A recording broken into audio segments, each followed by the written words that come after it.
अस्सलाम वालेकुम वरहमतुल्लाहि वबरकातुहू। एक नई वीडियो के साथ आपकी खिदमत में हाजिर हूँ और उम्मीद करता हूँ तमाम दोस्त खैरियत से होंगे। जैसा कि आपको पता है कि सीनियर सहाफ़ी शाकिर अवान के साथ तहरीक लब्बैक के मरकजी वकील जनाब बुरहान मुअज़्ज़म एडवोकेट की पॉडकास्ट हुई, जिसके अंदर तहरीक़ इंकशाफात उन्होंने किया है, बहुत से राजों से उन्होंने पर्दा उठाया है। उम्मीद है आपने वो वीडियो देख भी ली होगी।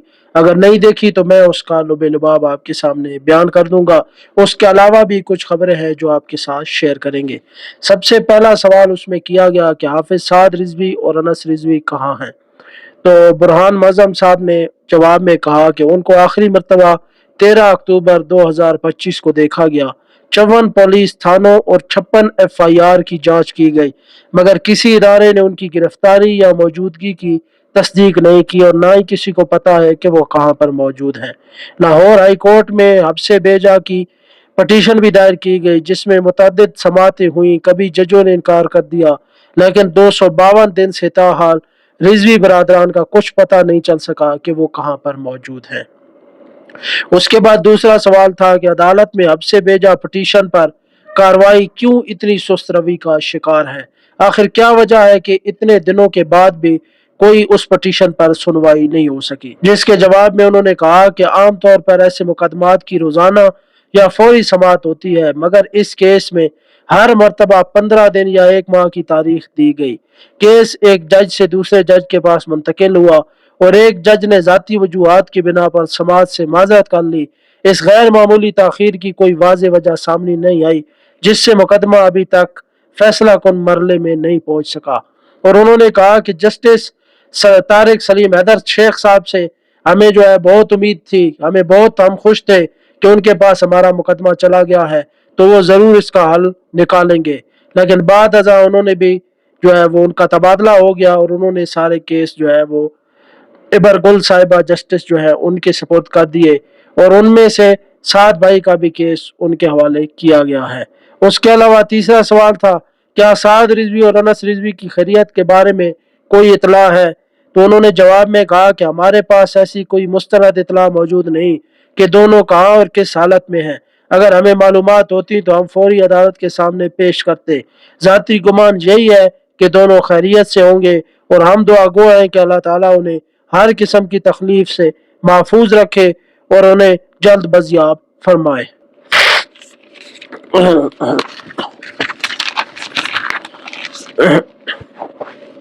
उसके बाद चौथा सवाल था कि तहरीक लब्बैक पाकिस्तान पर पाबंदी लगाने का कानूनी फैसला क्या है, क्या ये कानून के तहत पाबंदी लगाई गई है। तो जवाब में उन्होंने कहा कि कानून के तहत हुकूमत पहले नोटिफिकेशन जारी करती है, फिर मुकर्ररा मुद्दत में मामला सुप्रीम कोर्ट को भेजा जाता है, जहां मुतल्लिका जमात को अपना मौक़िफ़ पेश करने का हक दिया जाता है। किसी सियासी जमात को सिर्फ एहतजाज या लॉन्ग मार्च की बुनियाद पर कलअदम करार देना बिल्कुल दुरुस्त नहीं, क्योंकि एहतजाज हर शहरी का आईनी और जमहूरी हक है। और उन्होंने कहा कि क्या माजी में PMLN ने एहतजाज नहीं किए, पीपल्स पार्टी ने एहतजाज नहीं किए, तहरीक इंसाफ ने एहतजाज नहीं किए, तो क्या वजह है कि इस कदर तशद्दुद का निशाना तहरीक लब्बैक को क्यों बनाया गया। और उन्होंने कहा कि मस्जिद रहमतुल्लिल लिल आलमीन के हवाले से भी उनसे सवाल पूछा गया, तो उन्होंने कहा कि फैसले में ये लिखा गया कि 2 किलोमीटर के अंदर ही जहाँ पर मस्जिद रहमतुल्लिल लिल आलमीन वाक़या है वहाँ पर 38 मस्जिदें मौजूद हैं, जिसको नमाज पढ़नी है वहाँ पर जाकर पढ़ ले, लेकिन मस्जिद रहमतुल्लिल लिल आलमीन खोली नहीं जा सकती। ये उनका मौक़िफ़ था। उन्होंने कहा कि बार बार हम कोशिश कर रहे हैं लेकिन अभी तक कोई सुनवाई नहीं हो रही। और उन्होंने कहा कि जो तहरीक लब्बैक को कलअदम किया गया उसके खिलाफ भी हम लाहौर हाई कोर्ट में भी गए, बाज जो है वो पटिशन भी दायर की, लेकिन उधर हमें अपना जो है वो मौक़िफ़ बयान करने का कोई मौका ही नहीं दिया जा रहा। उसके बाद बात करें तो तहरीक लब्बैक पाकिस्तान के कारकुनान चूँकि जज्बाती हैं और गुज़िश्ता जुमे को मस्जिद रहमतुल्लिल लिल आलमीन के बाहर से 13 तहरीक लब्बैक पाकिस्तान के कारकुनान को गिरफ्तार कर लिया गया है। खुदारा आप तो समझ जाएं, ऐसे मामलात से जो है वो इज्तनाब करें, क्योंकि हालात इस किस्म के हैं।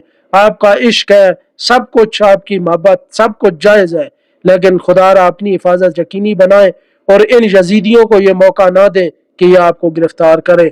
और पहले भी हमारे कारकुनान काफ़ी तादाद में गिरफ्तार हैं और किस तरह उनको टार्चर और किस तरह उन पर जुल्म और सितम की तारीख रकम की जा रही है। اور کس طرح ان کو عدالتوں میں بھی ہتھکڑیوں میں پیش کیا جا رہا ہے، اس سے آپ اندازہ لگائیں کہ کس طرح یہ انتقامی کارروائیاں جاری رکھے ہوئی ہیں۔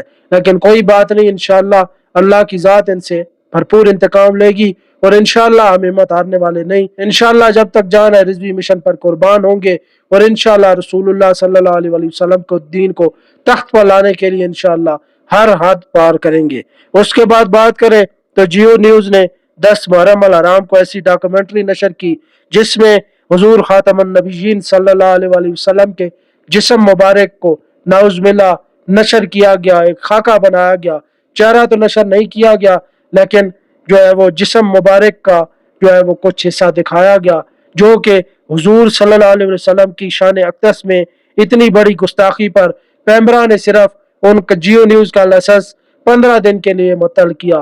اس کو تاحیات کے لیے معطل کرنا چاہیے تھا، اس کو مکمل طور پر بین کرنا چاہیے تھا، اور اس کے خلاف تحریک لبیک پاکستانی واحد مضبوط آواز تھی جن کے سوشل میڈیا نے اس خبر کو جو ہے وائرل کیا، جس کے بعد پیمرا مجبور ہو گیا اور اس نے 15 دن کی لائسنس معطلی کی پابندی جیو نیوز پر لگا دی۔ اس طرح کے دجالی میڈیا کو فوری طور پر بین کر دینا چاہیے، جو کہ توہین مذہب بھی ہے اور توہین رسالت ہے، اور تحریک لبیک پاکستان ناموس رسالت و ختم نبوت پر یہی ان کا مشن ہے، اس پر انہوں نے جانیں قربان کی ہیں، اور وہ کسی صورت بھی یہ قابل قبول نہیں کریں گے کہ اس طرح کے ہمارے چینل دجالی میڈیا اس طرح کی حرکتیں کرے۔ اگر کوئی بیرون ممالک کی اس طرح حرکت کرے تو مسلمان کو برداشت نہیں، تو یہ تو اپنے ملک میں اس طرح کی حرکتیں کر رہے ہیں۔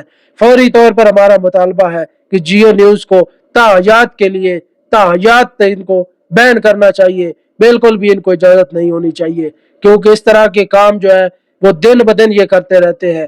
ان کو ایسی سزا دی جائے تاکہ سب لوگوں کو، سب میڈیا چینل والوں کو پتہ چلے کہ پاکستان کے اندر ایسا بھی قانون موجود ہے۔ اس حوالے سے تحریک لبیک پاکستان نے الحمدللہ آج بہت بڑا ٹرینڈ جو ہے ٹویٹر ایکس پر اناؤنس کر دیا ہے، جو کہ مرکز کی جانب سے اناؤنس ہوا ہے، اور وہ ہیش ٹیگ ہے ناموس رسالت پر لبیک قربان۔ یہ ٹرینڈ الحمدللہ ابھی سوشل میڈیا پر ٹرینڈنگ کر رہا ہے۔ آپ بھی بھرپور حصہ لیں۔ حضور کی عزت و ناموس اور ختم نبوت پر پہرے داری ہماری اولین ترجیح ہے، اور بابا جی فرماتے تھے کہ دونوں جہان بھی جل جائے پھر بھی حضور صلی اللہ علیہ وسلم کی عزت و ناموس کا مسئلہ ہے ہی جداگانہ، اس پر پیرا ہر صورت رہے گا، اور انشاءاللہ تا صبح قیامت تک پیرا جو ہے وہ جاری رہے گا۔ باقی تحریک لبیک کی بنیادی حضور کی عزت و ناموس اور ختم نبوت پر پہرے داری ہے۔ انشاءاللہ کبھی بھی اس طرح کی گستاخی قابل قبول نہیں کی جائے گی، اور ابھی بھی ہمارا سوشل میڈیا الحمدللہ فل جو ہے وہ اس پر آواز بلند کر رہا ہے۔ ہر مسلمان کا فرض ہے کہ وہ اس ٹرینڈ میں حصہ لے، اور نماز جو ہے وہ دن میں 5 مرتبہ فرض ہے ایک دن میں، لیکن حضور کی عزت و ناموس اور ختم نبوت پر پہرے داری ہر سانس پر فرض ہے۔ اس لیے مر جائیں گے ظالم کی حمایت نہ کریں گے، احرار کبھی ترک روایت نہ کریں گے، نہ ہم شیخ نہ ملا نہ مصاحب نہ لیڈر، جو خود نہیں کرتے وہ ہدایت نہ کریں گے۔ تو بدل گیا تو بہتر کہ بدل گئی شریعت کے موافق تدروا نہیں، یہ دین شہبازی، یہ شہبازوں کا دین ہے، یہ کہاں بھلا بٹیروں کو موافق آ سکتا ہے؟ یہ لبرل کی اس طرح کی حرکتیں ان کو لے ڈوبیں گی۔ انشاءاللہ حضور کی عزت و ناموس اور ختم نبوت پر پہرے داری جاری رہے گی، اور مشن رضوی انشاءاللہ تا صبح قیامت تک قائم دائم رہے گا، اور باقی انشاءاللہ ہماری تحریک کو کوئی ختم نہیں کر سکتا۔ یہ کسی کی خام خیالی ہے، یہ کسی کی سوچ ہے، کسی کا وہم ہے کہ تحریک لبیک ختم ہو جائے گی۔ انشاءاللہ اللہ رسول کے فضل و کرم سے، حضور کے نالین پاک کے صدقے انشاءاللہ یہ قائم ہوئی ہے۔ انشاءاللہ دنیا کی کوئی طاقت اس کو ختم نہیں کر سکتی۔ تاجدار ختم نبوت زندہ آباد، زندہ آباد، زندہ آباد۔ من سب نبیًا فاقتلوہ فاقتلوہ فاقتلوہ، رہے گا یوں ہی ان کا چرچا رہے گا، پڑے خاک ہو جائے جل جانے والے، انہیں جانا انہیں مانا، نہ رکھا غیر سے کام، للہ الحمد میں دنیا سے مسلمان گیا۔